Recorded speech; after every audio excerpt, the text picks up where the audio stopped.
Dear student, आज हम करेंगे कक्षा 8 की गणित का अध्याय 1 परिमेय संख्याएं। आज हम शुरू करेंगे इसका परिचय।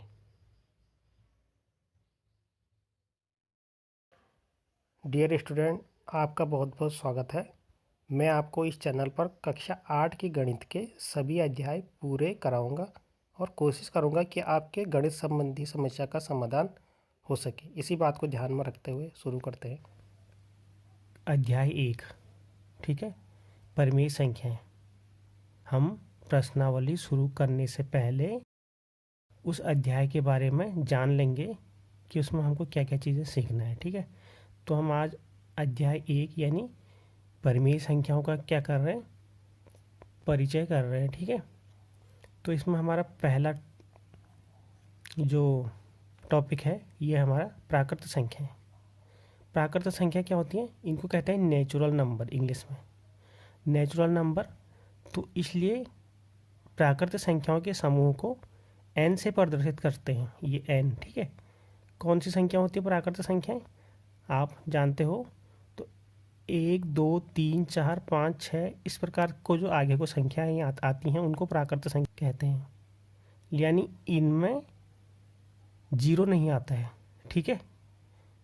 और पूर्ण संख्याएं जिनको होल नंबर कहते हैं, इसको W से प्रदर्शित करते हैं, इसमें जीरो जुड़ जाता है। तो ये अगर नेचुरल नंबर के समूह में जीरो जोड़ दिया जाए तो ये पूर्ण संख्या हो जाएगा, ठीक है, ये वाला। ये संख्या आगे को क्या क्या होंगी? जैसे 6 के बाद 7, 7 के बाद 8, 8 के बाद 9, इसमें 10 नहीं आएगा। 10 के बाद क्या आ जाएगा? सीधा 11, क्योंकि जीरो तो इसमें आ ही नहीं रहा है। और पूर्ण संख्याओं में सभी संख्याएं आएंगी। इसमें क्या आएगा? 7 के बाद 8 भी आ जाएगा, 9 भी आ जाएगा, 10 भी आ जाएगा, ऐसे करके आगे को आते रहेंगे, ठीक है, यानी अनंत तक। और इसके बाद आते हैं पूर्णांक। बच्चों ये होते हैं पूर्णांक। तो पूर्णांक में क्या आ जाते हैं? देखो, इसमें होल नंबर यानी पूर्ण संख्या आ जाती हैं सभी। ये देखो, ये जीरो से लेकर के ऊपर को जो जा रही हैं। और ये क्या है? हमारी प्राकृत संख्या है, नेचुरल नंबर। और इसमें अलग से कौन से नेगेटिव साइन वाले भी जुड़ जाते हैं, यानी ऋणात्मक पूर्णांक जुड़ जाते हैं इसमें। देखो, ऋण वाले, ऋण का 1, ऋण का 2, ऋण का 3, ऋण का 4, ऋण के 5, इस प्रकार आगे को भी होते रहेंगे। तो इसलिए ये ऋणात्मक होने के कारण इनको ऋणात्मक पूर्णांक कहते हैं। ये धनात्मक हैं यानी धन में है, तो इनको क्या कहेंगे हम? धनात्मक पूर्णांक,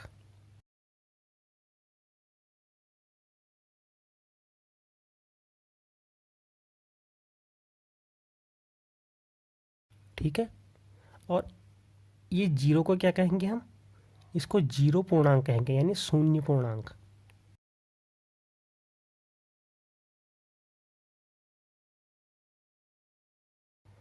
इसको हम प्लस माइनस दोनों चिन्ह से प्रदर्शित कर सकते हैं, क्योंकि इससे कोई फर्क नहीं पड़ता, जीरो प्लस में हो या माइनस में हो, यानी ऋण धन में हो, कोई फर्क नहीं पड़ेगा, ठीक है।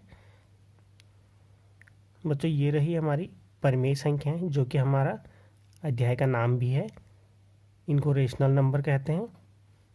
वह संख्याएं जिसे P और Q यानी अंश और हर के रूप में व्यक्त किया जाता है, वो क्या कहलाती हैं? परिमेय संख्याएं। जहाँ P और Q दोनों क्या होते हैं? हमारे पूर्णांक। यानी पूर्णांक माने ये ऋणात्मक भी हो सकता है, धनात्मक भी हो सकता है, जीरो भी हो सकता है, ठीक है। Q जीरो नहीं होता है, Q is not equal to zero, ठीक है, ये जीरो नहीं होना चाहिए। P और Q धनात्मक ऋणात्मक कुछ भी हो सकते हैं, लेकिन Q जीरो नहीं होना चाहिए।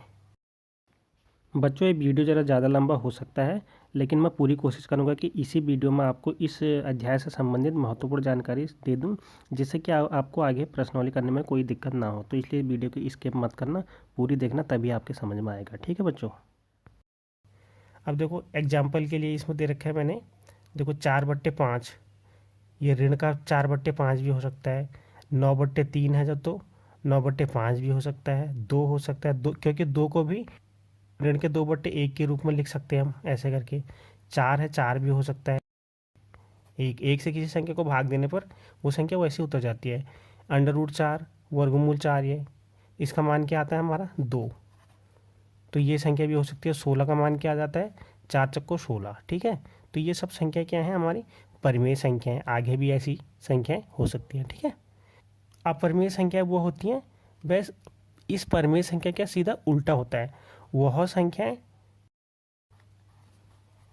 जिसे अंश हर के रूप में व्यक्त नहीं किया जा सकता है, वह क्या कहलाती है, हमारी अपरिमेय संख्या कहलाती हैं, ठीक है। वह अपरिमेय संख्या कहलाती है या कहलाता है, ठीक है। तो ये इसमें क्या हो सकते हैं, जैसे पाई हो गया। पाई का मान कितना होता है हमारा 22/7। जब हम इसको हल करते हुए पूर्ण संख्या नहीं बनती है, ठीक है। ये किस में आती है, दशमलव में आती है। तो ये हमारी पूर्ण संख्या नहीं है, तो ये अपरिमेय संख्या है। √3 का मान पूरा नहीं आता है, ये भी किस में आता है, दशमलव में आता है। तो इस प्रकार ये सब की संख्याएं क्या हो गई हमारी, √2 यानी वर्गमूल 2, ये सब अपरिमेय संख्याएं हो गई, ठीक है। यही संख्याएं हमने सब वहाँ आगे एक्सरसाइज में भी देखनी है, ठीक ना, ठीक है। परिमेय संख्याओं के गुणधर्म। देखो परिमेय संख्याओं के क्या क्या गुणधर्म होते हैं वो हम इसमें पढ़ेंगे। तो फर्स्ट जो है संप्रत का नियम जो होता है, ये क्या कहता है, 2 या 2 से अधिक परिमेय संख्याओं का हल परिमेय संख्या होता है, ठीक है। तो ये हम इस सभी नियमों को जोड़, घटाना या गुणा भाग चारों के अंतर्गत चेक करेंगे, ठीक है। पहले देखो तो संप्रत का नियम क्या कहता है, जोड़ने पर देखो जब दो परिमेय संख्याओं को हम जोड़ते हैं ना, तो उसका जोड़ के आ जाता है परिमेय संख्या। ये देखो हमने दो संख्याओं को जोड़ रखा है, देखो 3/4 धन 5/4। इन दोनों का एलसीएम क्या आ जाएगा 4। 3 और 5 जोड़ करके कितना हो जाता है, 3 और 5 8। 8/4 जब हम इसको काट देंगे तो ये कितना हो जाएगा, 4 से 8 2 बार कट जाएगा। ये भी क्या है, एक परिमेय संख्या, यानी ये नियम इसमें क्या हो रहा है, फॉलो हो रहा है, ठीक है। और घटाने के अंतर्गत देखेंगे, घटाने के अंतर्गत देखते हैं जब, तो देखो 5/2 ऋण 3/2 जब हम करते हैं तो क्या आ जाता है, देखो दोनों का एलसीएम के हमने एक जैसे ले रखे हैं ना, तो यहाँ पे जो कि समझने में आसानी होगी। तो यहाँ पे देखो 5 में से 3 घटेगा, कितना आ जाएगा 2। 2/2 यानी कितना हो जाता है 1। तो ये भी क्या है, एक परिमेय संख्या है, ठीक है। तो ये परिमेय संख्या, यानी यहाँ पे घटाने के अंतर्गत भी ये नियम फॉलो हो रहा है। अब देखते हैं गुणा के अंतर्गत, देखो 3/2 गुणा 5/2 ले रखा है हमने। देखो जब हम इसको मल्टीप्लाई करते हैं तो क्या जाता है, अंश की गुणा अंश से हो जाता है, यानी 3 गुणा 5, हर की गुणा हर से, 2 गुणा 2, तो कितना हो जाता है 3 पंजे 15, 2 दूना 4। तो ये नियम भी यहाँ पे फॉलो हो रहा है। और भाग के अंतर्गत देखते हैं, देखो अगर हम किसी संख्या को 0 से भाग दे देते हैं तो क्या आ जाता है, उसका मान क्या आ जाता है, अपरिभाषित आ रहा है। देखो यहाँ पे क्या आ रहा है, अपरिभाषित कहते हैं इसको, ठीक है। अपरिभाषित आ रहा है जब, तो देखो अब देखो जब हमने इसको भाग दिया 0 से, 0 क्या है, एक परिमेय संख्या, ये भी क्या है, एक परिमेय संख्या, लेकिन ये अपरिभाषित परिमेय संख्या नहीं है, तो इसके अंतर्गत ये नियम फॉलो नहीं हो रहा है, ठीक है। क्रम विनिमेयता के अंतर्गत देखते हैं, हम दो क्या लेते हैं, परिमेय संख्याएं लेते हैं।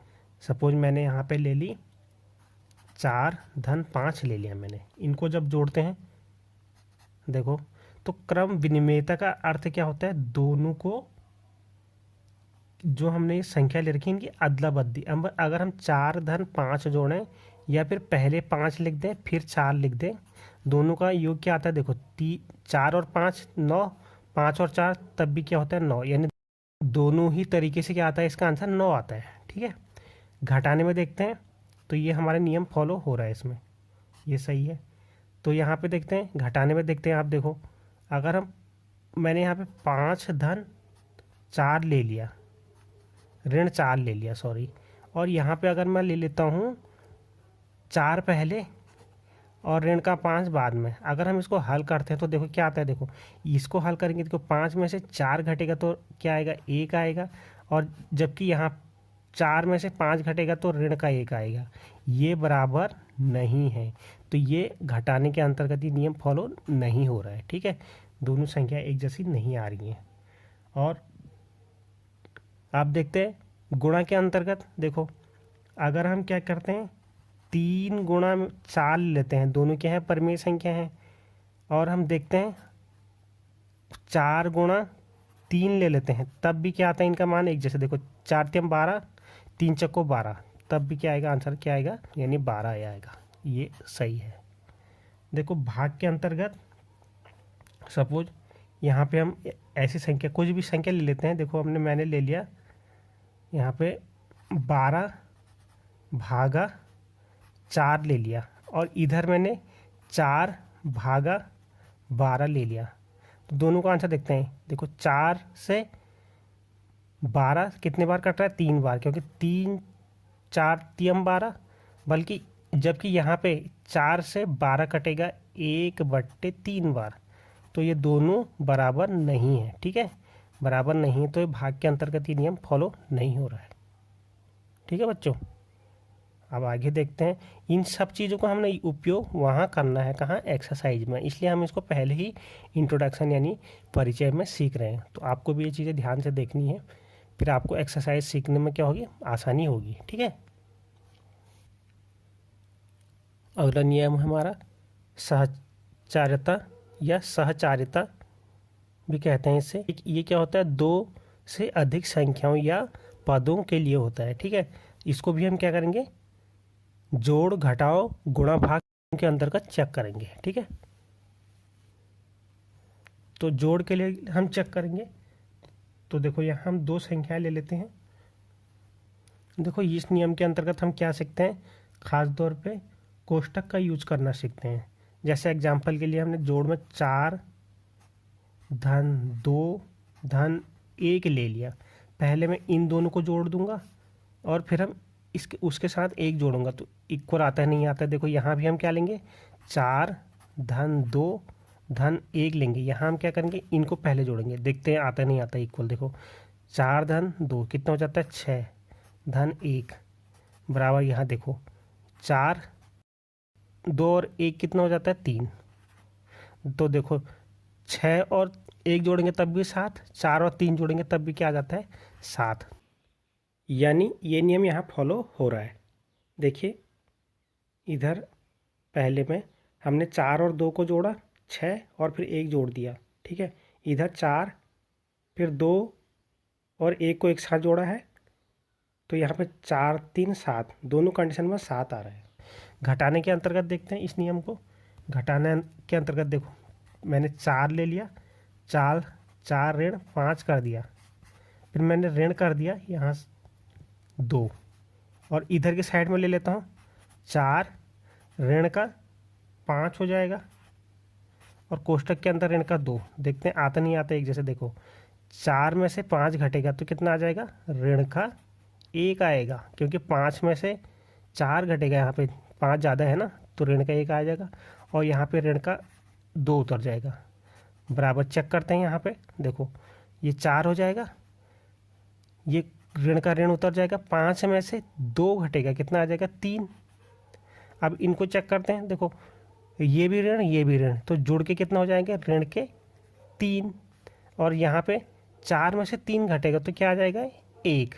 तो ये बराबर नहीं है। ठीक है, बराबर नहीं है, यानी घटाने के अंतर्गत ये नियम फॉलो नहीं हो रहा है। ठीक है, अब देखते हैं गुणा के अंतर्गत। देखो अब हम इसके अंतर्गत चेक करेंगे, तो देखो हमने 2 पद लेने हैं। देखो जैसे मैं 3×2×4 ले लेता हूँ। पहले हम इसको सॉल्व करेंगे, फिर हम देखो इसी मतलब यही पद दोबारा यहाँ भी लेंगे, लेकिन कोष्टक की पोजीशन चेंज कर देंगे। ये हो जाएगा 3×2×4, यहाँ इधर कोष्टक लग जाएगा। देखो हर कंडीशन में अगर एक जैसा आता तो ये फॉलो हो रहा, नहीं तो नहीं हो रहा। देखो 3×6 6×4, इधर क्या हो जाएगा, 3×2×4 कितना हो जाता है, 8। देखो यहाँ पे 6 चक्को 24 होता है, 8 यहाँ भी क्या होता है, 24 होता है। तो दोनों कंडीशन में क्या आता है, एक जैसा आ रहा है ना, तो यहाँ पे भी 24 हो रहा है, यहाँ पे भी क्या हो रहा है, 24 हो रहा है। ठीक है। ये तो ये क्या हो रहा है हमारा, गुणा के अंतर्गत ये नियम क्या हो रहा है, फॉलो हो रहा है। ठीक है। भाग के अंतर्गत चेक करते हैं। मैंने ले लिया पहली पद हम 16, भागा ले लिया मैंने 4, फिर भागा ले लिया 2।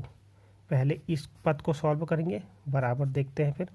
तो ये जब बराबर हो रहे हैं, ये तो हो रहे ना, भाग के लिए फिर 16 भागा 4 भागा 2 करते हैं। ठीक है, चेक करते हैं। देखो 16 से 4 से 16 कितनी बार कटा, 4 बार, और फिर भागा कितना हो जाएगा, 2।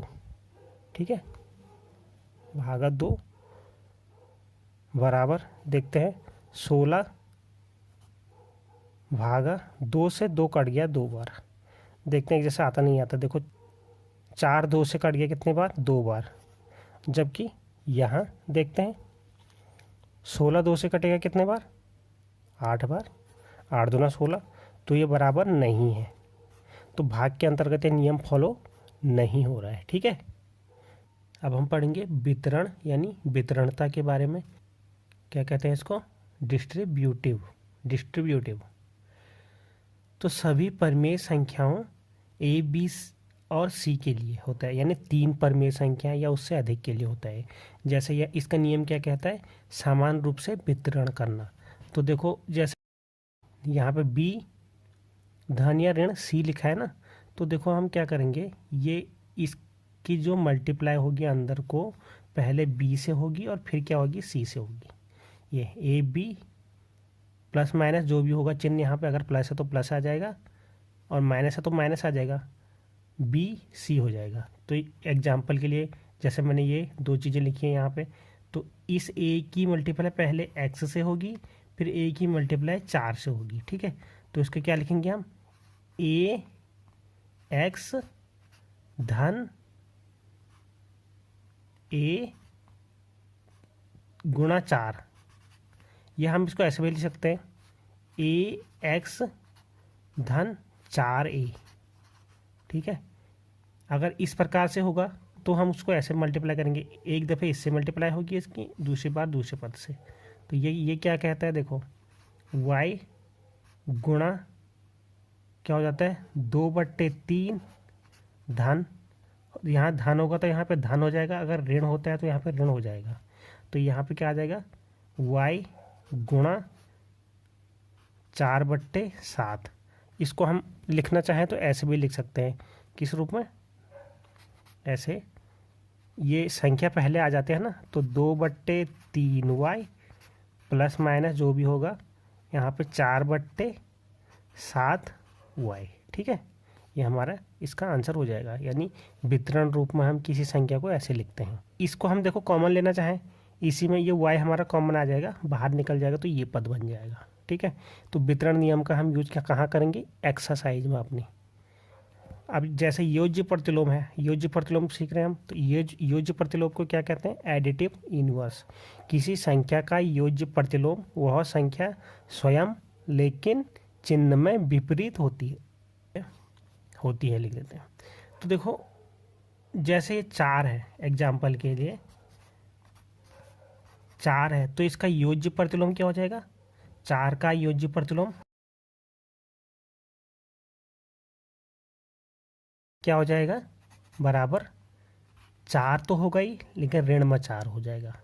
हम इसको ऐसे भी समझ सकते हैं, अगर किसी संख्या में हम, जैसे किसी संख्या का योज्य प्रतिलोम निकालना है ना, उसमें क्या जोड़ा जाए जो कि 0 हो जाए। अब देखो जैसे 4 था, 4 में क्या जोड़ा जाए जो कि 0 हो जाए, तो ऋण का 4 जोड़ देंगे ना 4 में, तो 0 हो जाएगा। तो यानी ये क्या हो जाएगा, इसका योज्य प्रतिलोम।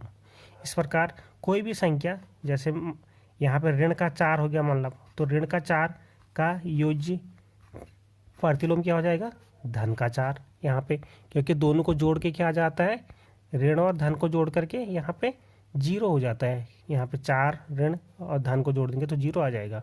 कोई भी संख्या का योज्य प्रतिलोम निकालना है तो उसका चिन्ह क्या हो जाएगा, विपरीत हो जाएगा। ठीक है,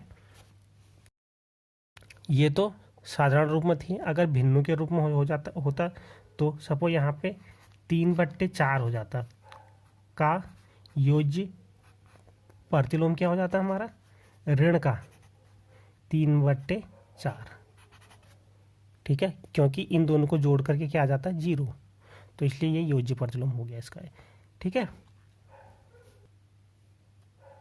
गुणात्मक प्रतिलोम, मल्टीप्लिकेटिव इनवर्स, ठीक है। मल्टीप्लिकेटिव इनवर्स कहते हैं इसको इंग्लिश में। किसी संख्या का गुणात्मक प्रतिलोम उसी संख्या की विपरीत संख्या होती है, विपरीत संख्या।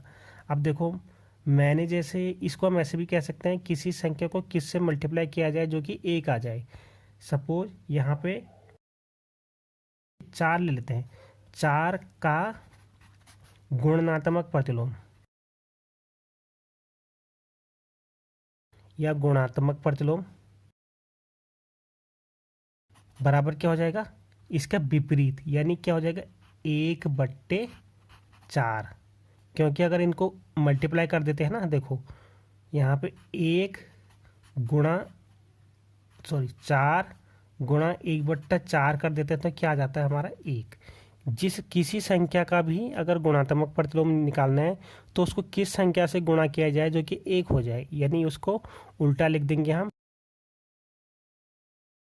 अब देखो यहाँ पे 1/4 का गुणात्मक प्रतिलोम क्या हो जाएगा हमारा, 1/4 का 4 हो जाएगा ये वाला, क्योंकि 4 और 1/4 को मल्टीप्लाई करने पे क्या आ जाता है 1 आ जाता है। तो ये आपस में क्या होंगे, एक दूसरे के गुणात्मक प्रतिलोम, ठीक है।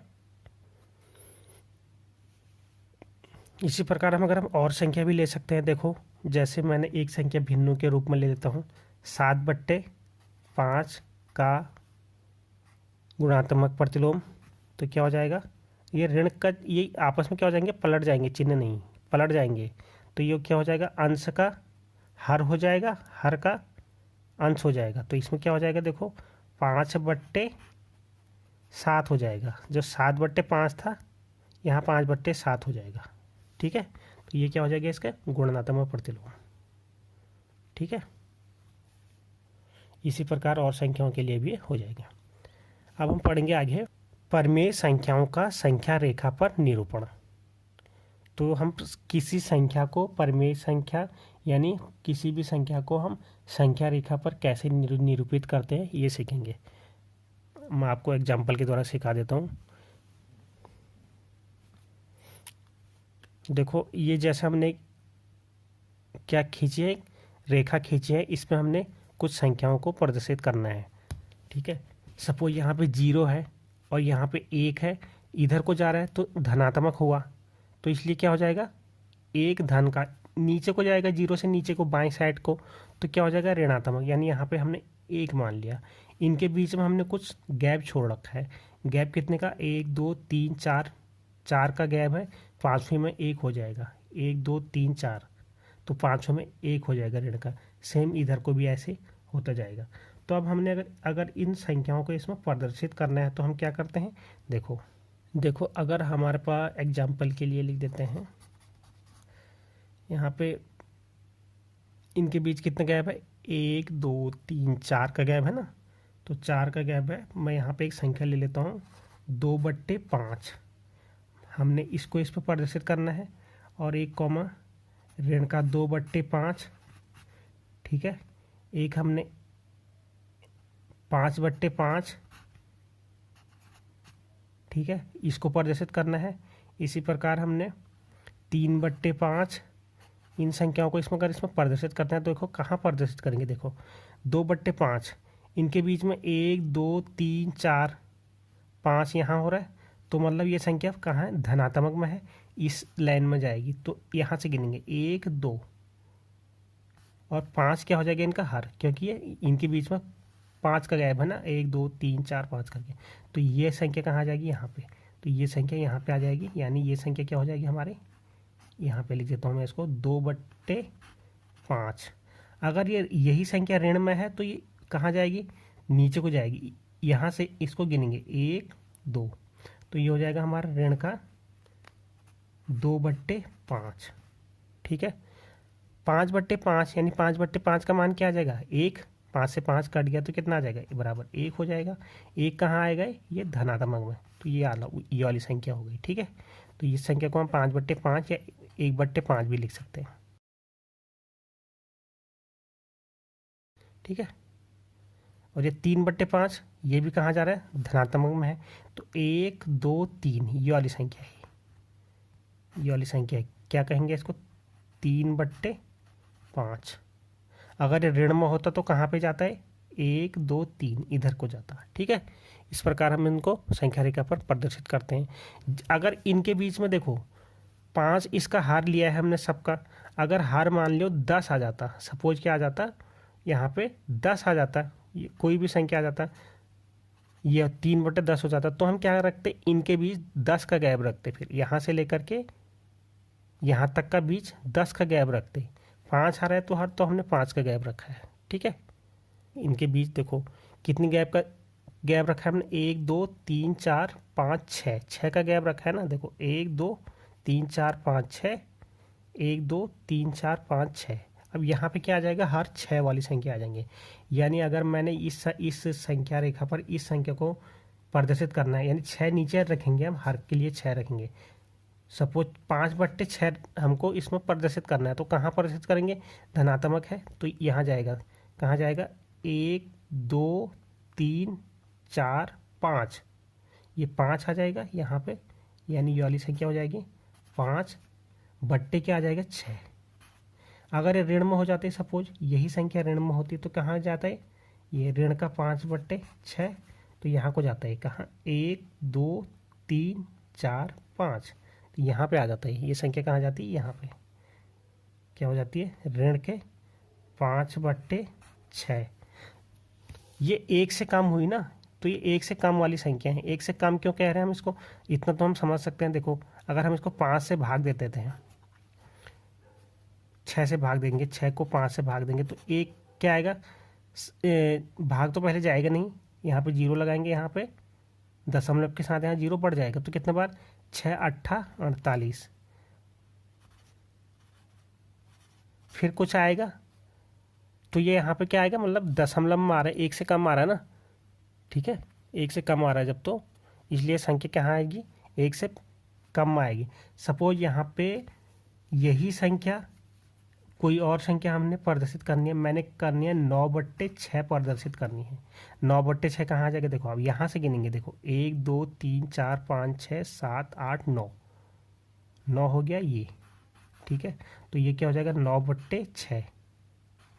यानी हम इसी संख्या को अगर काट रहा है ना, इसको हम काट करके देखो 3 से कट रहा है, 3 3 9 3 दूना 6, ये 3/2 भी कह सकते हैं हम इसी संख्या को। ठीक है, ये संख्या कहाँ आ जाएगी, यहाँ पे ऋण में जाता तो इधर को जाता, अगर ये संख्या ऋण में हो जाती, यही संख्या तो कहाँ को जाती, 1 2 3 4 5 6 7 8 9, यहाँ पे जा रहा है, यहाँ ये वाली संख्या हुई, तो ऋण में जाता तो यहाँ पे हो जाता, ऋण का 9/6 हो जाता। अगर हम इसको काट के लिखते हैं तो काट के लिखते हैं, यहाँ पे आ जाता हमारा 3/2 ये वाली संख्या। ठीक है, तो इस प्रकार हम किसी भी संख्या को संख्या रेखा पर निरूपित कर सकते हैं।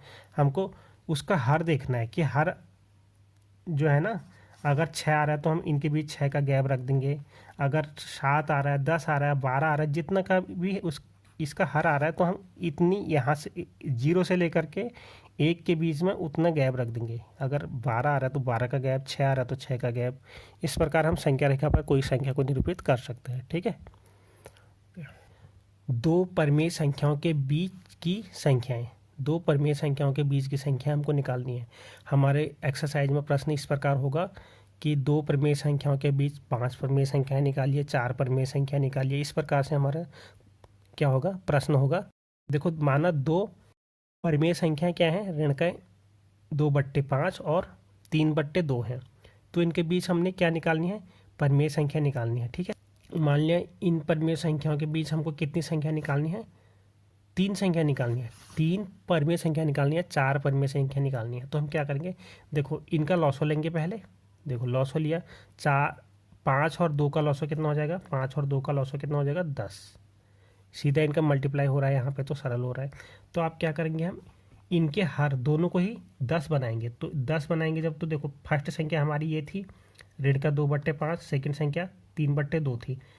दोनों के हर को हमने 10 बनाना है। 10 बनाना है तो हम क्या करेंगे, इसको 10 बनाना है तब तो इसको 5 से क्या करेंगे, ऊपर नीचे गुणा कर देंगे, तभी तो 10 हो गए। और इसको 10 बनाना है, इसको किससे करेंगे, 2 से गुणा करेंगे। तो ये आप ये संख्या क्या हो जाएगी हमारी, ये हो जाएगी 4/10।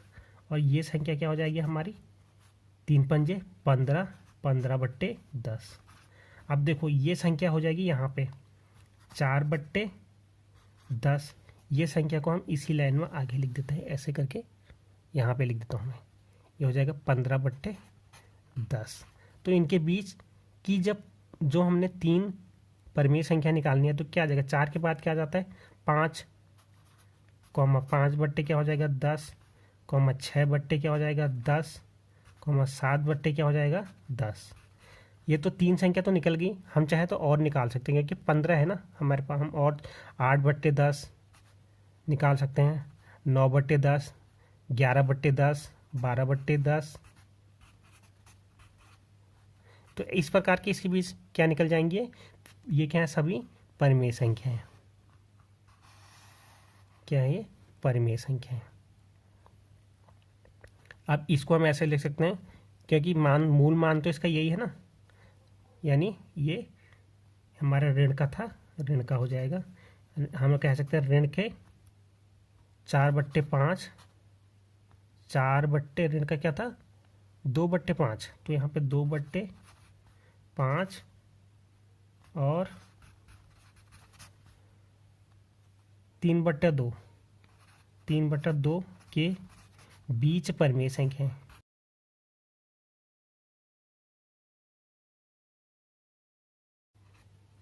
देखो यहाँ पे ये ऋण में है ना, तो ऋण में है जब तो यहाँ पे ऋण में भी हो सकता है। देखो ये हम इसको ऋण में भी ले सकते हैं। अगर ऋण में लेंगे जब तो कम वाली संख्या लेंगे। इनके बीच 4/10 है, तो इससे अगर हम एक संख्या इधर को लेंगे तो क्या लेंगे, हम ऋण का 3/10 लेंगे।